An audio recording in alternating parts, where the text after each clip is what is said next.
mwiriwe cyangwa mwaramutse mwese muriko murakurikira amakuru n'ibiganiro bya Radio Plus FM ijwi ry'ugwaruka.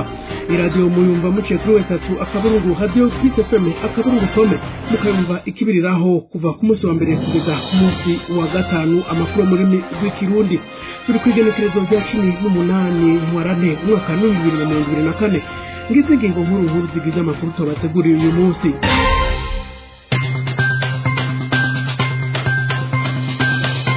Umukuru w'igihugu Ndayishimiye Varisito aremanga ko ingorane Burundi burimwo muri kino gihe ari kubera igihugu cy'u Rwanda hamwe n'abakoloni yabishikirije kuri uyu wa gatandatu heze mu ntara ya Gitega. Ikabarore mu ntara ya Kayanza havugwa inyamiramabi zibiri zihaye uburenganzira bwo gutoza amafaranga ku nguvu abanyagihugu inyuma yo kubaremeka intebe ishushe ko bakorana n'abagwanyi utayatanga ugafungwa burundu. Ishirahamwe rihanira agateka kazi na muntu Ligue Iteka rimenyesha ko abantu 19 harimo abasivile n'abasirikare aribo biciwe Buringa mu ntara ya Bubanza ni mu gitero giheruka gukorwa n'umuhari wa Rede Tabara ugwanya leta y'u Burundi muca mu byumva. Amakuru tubateguriye saya gusa tubafite n'ayandi avugwa mu bindi bisata kumana na Jewe Geoffrey Karangwa ngirinde yabashikirize kandi ndiko ndafashwa na Chanel yarizwa mu buhinga bw'ivyuma kaze mwese.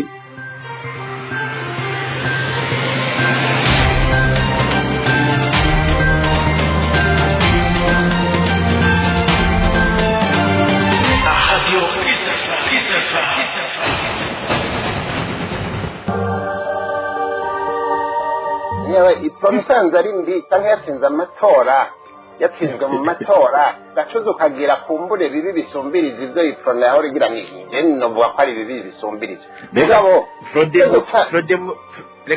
yatwaye amezi 3 yatwaye amezi 3 ubutegetsi bwa gisirikare burayitembagaza ndafise itangazo amezi nari ndavuga ati kuvubu zambo ntari guciriyemo warumba rero ndabivuga nakure turahaza ubonde kajenga heza nakwitonde warumba rero ngo mvuge basi bandana ahubwo ntiwosanga kabivuga sinari ndaguhaye ijambo sije ndanaripanga ngaha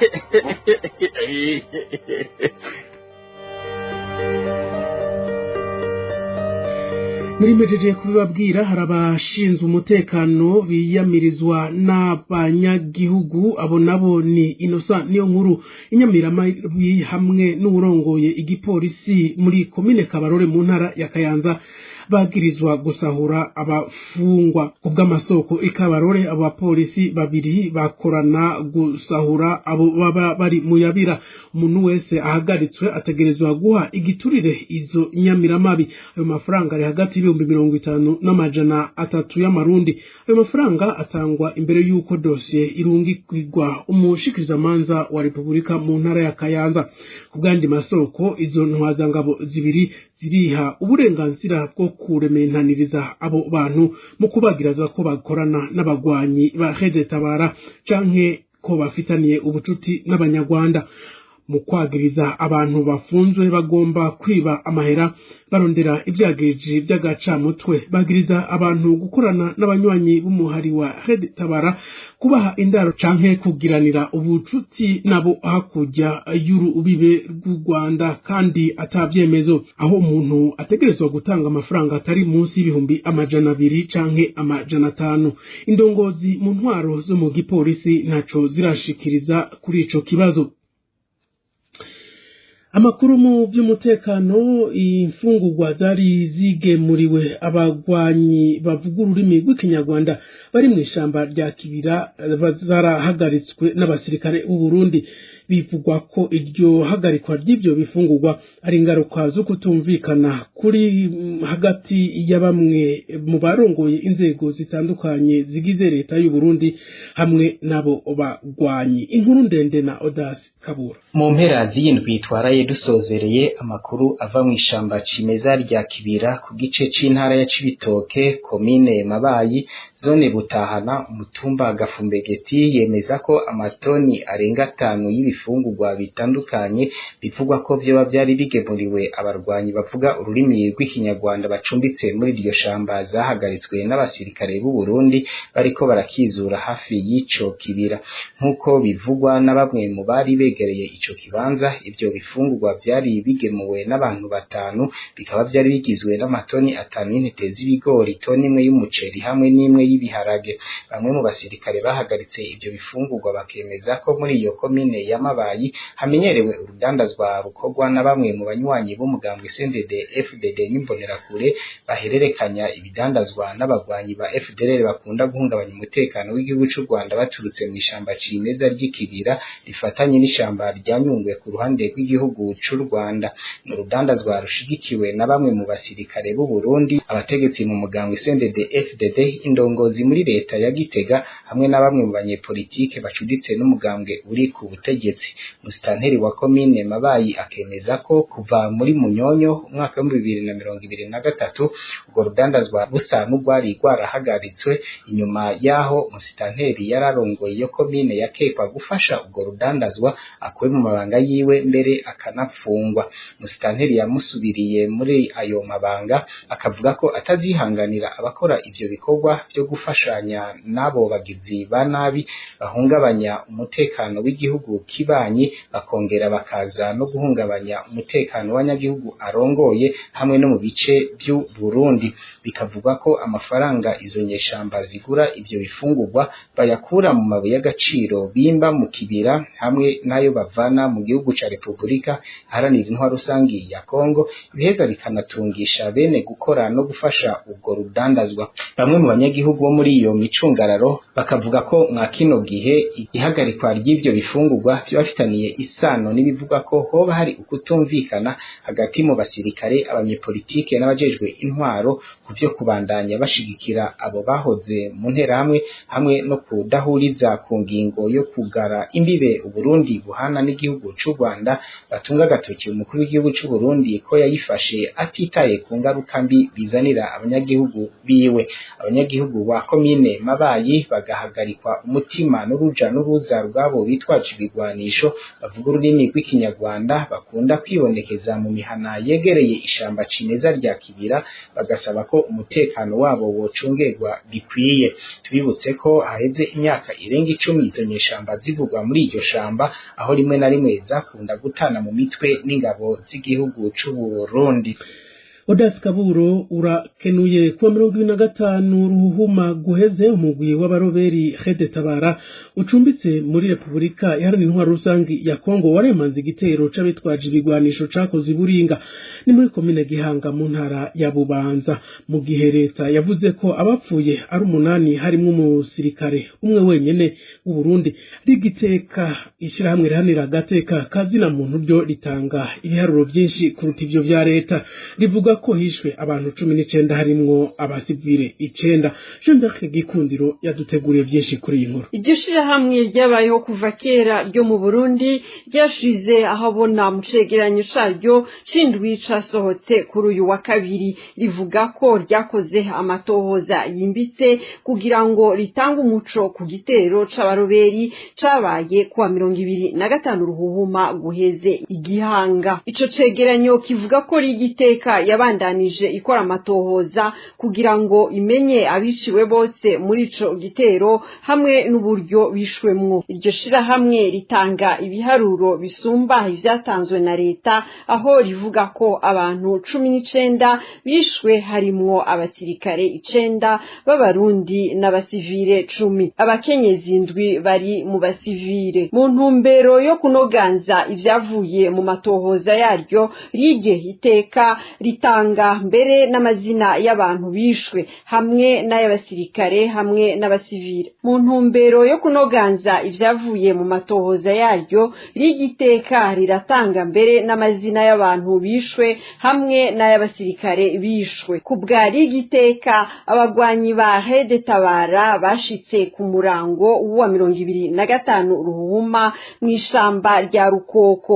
Uwa mbere bishe ni Cyprien Nizigiyimana yishwe n'amahiri yari umunyezamu w'impene za Lieutenant Colonel Aho Ndayishimiye. Uwo musi nyene hafi isaha 4 z'ijoro abo bantu bitwaje ibigwanisho barasohotse Rukoko bageze iburinga hafi y'ishengero rya Methodiste Libre. Abasirikare bari bahacungereye baciye bahunga, bamwe bahungira ku ngoro y'umugambwe CNDD FDD, abandi berekeza ku rugo rw'umuhisi Emile aho abo mu muryango bari bagandaye, niko ubwo rwandiko ruvuga. Aho niho abo bagwanyi baciye barasa abasirikare bariko barahunga. Abasirikare 4 biciwe ku ngoro y'umugambwe CNDD FDD, abasirikare 3 n'abasivile 9 bicirwa kwa Emile, abandi basirikare 2 nabo bicirwa aho bita kwa Badogo. Nkuko iryo shirahamwe rya kera riharanira agateka kazina muntu mu Burundi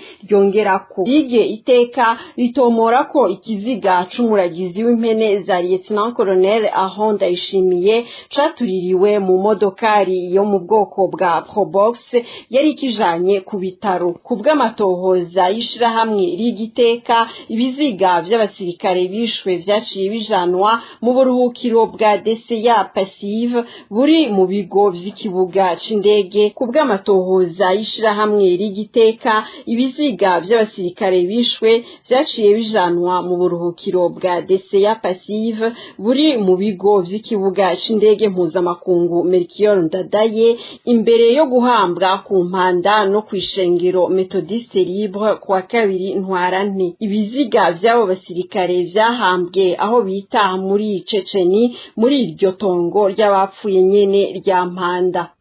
Jean d'Arc Gikundiro nawe ndagushimire. Mu bijanye n'imigenderanire, umukuru w'igihugu Evariste Ndayishimiye yarasubiriye kwiyamiriza igihugu kibanyi c'u Rwanda n'abakoroni.